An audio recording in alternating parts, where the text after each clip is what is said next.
Welcome students, welcome to the 16th lecture of non-traditional machining process in advanced manufacturing process. So this lecture we are going to see about the electrochemical machining part 3. So the contents of these lectures are, we are going to see about similarities between EDM and ECM, difference between EDM and ECM, and the difference between dielectric fluid and electrolyte. So let's see about the similarities between EDM and ECM process. That is the similarities between electrical discharge machining and electrochemical machining.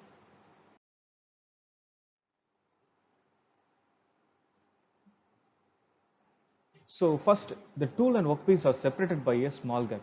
In both EDM and ECM, this tool and the workpiece that which is going to machining, both are separated by a very small gap.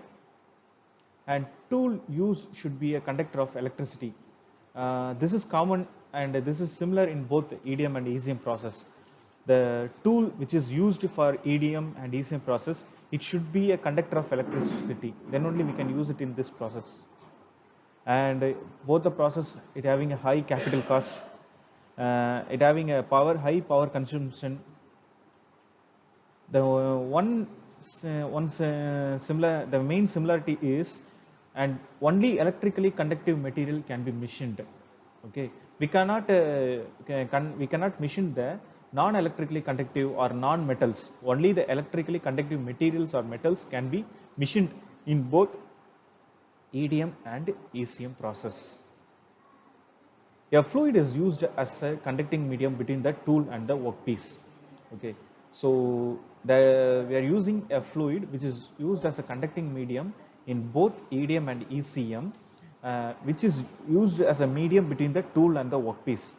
For example, in EDM process, we are using the fluid called the dielectric fluid. Okay, that dielectric fluid which having two properties, it will act both as a conductor and also as an insulator. In ECM process, we are using the electrolyte, which is an electrically conductive liquid or fluid. Okay, and the main important thing is that this fluid which will cast away or which will remove the materials or the machined material or particles away from the machining area. Here, the tool is fed continuously towards the workpiece to maintain a constant gap between them. In both the process, it's same like the tool has to fed continuously towards the workpiece to maintain a small constant gap between them. Because once the machining is started, there is a gap. The gap between the tool and the workpiece will increase. So we need to maintain the constant gap or the appropriate gap to so that the proper machining has to be happen in both EDM and ECM machining process. Now let's see the difference between EDM and ECM process. So last slide we saw about the similarities between EDM and ECM process, and even though we are having a similarities, there are some more differences between the EDM and ECM. Okay, the conducting fluid. In EDM uses dielectric fluid as a conducting medium between tool and workpiece. But in ECM, it uses electrolyte as a conducting medium between tool and workpiece. Regarding tool wear in EDM and ECM.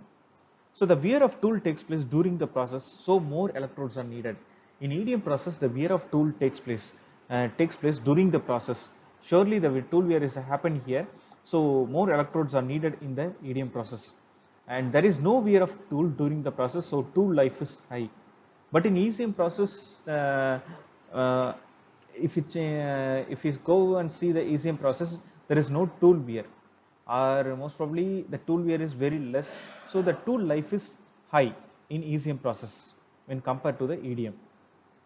Now compared to the heat generated during the process, heat is generated during the process. In EDM, electrical discharge machining, heat is generated during the process.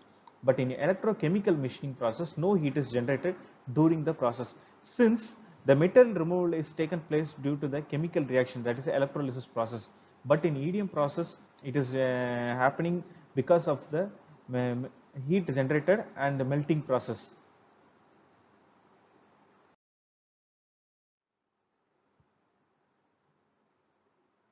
Now comes to the metal removal rate. So in EDM process, it having a low metal removal rate about 1000 millimeter cube per minute. So in EDM process, the metal removal rate is very low. But in ECM process, the metal removal rate is high. It's about 15,000 millimeter cube per minute. And working principle. In EDM process, it works on the principle of spark erosion. It means when the electrical supply is given to the tool and the workpiece, spark is produced between the tool and the workpiece, so that the high heat is generated in the machining area, to that melting process happens, so that the dielectric fluid will remove the or cast away the metals removed in the machined area. But in ECM process, it works on the principle of Faraday's law of electrolysis. According to the Faraday's laws of electrolysis, or we can simply say it is a reverse of electroplating. Okay, reverse of electroplating. Electroplating means we are coating the surface of the cathode, and the reverse of electroplating means we are removing the materials from the surface of the cathode or anode. Here, what about the machining process? Here, the metal is removed by melting and vaporization. When the spark erosion happening in EDM process, it produces a high temperature. Due to that, the metal is removed by melting and vaporization. And here in ECM process, metal is removed by action of the electrochemical reaction. By electrochemical reaction only, this metals is removed, where the positive ions is attracted and removed by the negative ions and moved away by the electrolyte solution.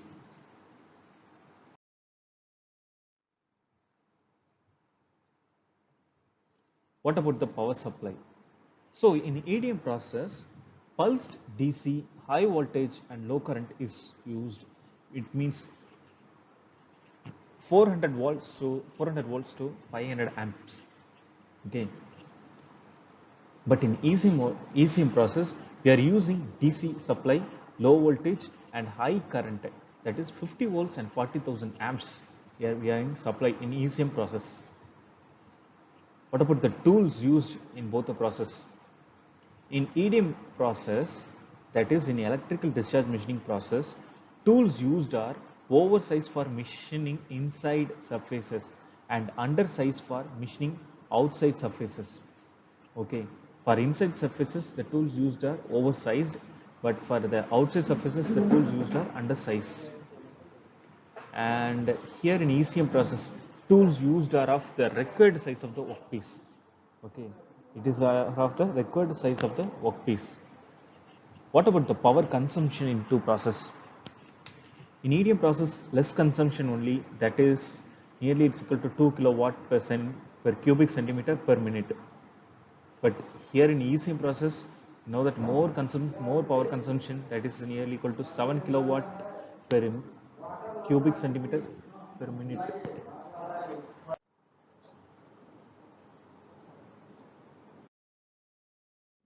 Now let us see the difference between dielectric fluid and electrolyte. So dielectric fluid, it is used as a conducting medium in EDM process. So this dielectric fluid is used as an electrical conducting medium in EDM process. And here electrolyte, this electrolyte is also used as a conducting medium in ECM process. Okay. This dielectric fluid acts as both conductor as well as insulator. Conductor as well as insulator means it will conduct the electricity in one time, and at the another time it will insulate the electricity, the flow of electricity in the machine. Electrolyte, it always provide a passage for supply of electricity in the machining process. This electrolyte is always provide a passage for supply of electricity. Here in dielectric fluid, tool wear takes place because of the dielectric fluid. Okay, so because of the dielectric fluid means here the dielectric fluid is conducting as well as act as insulator. So When the in a EDM process, when supply is given, the dielectric fluid it's conduct the electricity, so that the spark will produce between the tool and the workpiece, so that the tool wear has taken place. But in electrolyte, the electrolyte circuit is such a way that there is no wear of tool. So we have to select a electrolyte such that there is, you have to check where there is no wear of the tool. And this dielectric fluid may or may not be corrosive in nature. Sometimes it will be corrosive in nature, and sometimes it may not be corrosive in nature. But this electrolyte, it should be non-corrosive in nature. If it is corrosive in nature, means complete system it will spoil or destroy. The tool, workpiece, everything it will be get corrosive. So this electrolyte selection should be in non-corrosive in nature. Now let's come to the summary of this lecture. So initially we saw about the similarities between EDM and ECM process, and second we saw about the difference between EDM and ECM, and last we saw about the difference between the dielectric fluid and the electrolyte. This is the reference which I used for this lecture. So thank you students. We'll see you in the next class.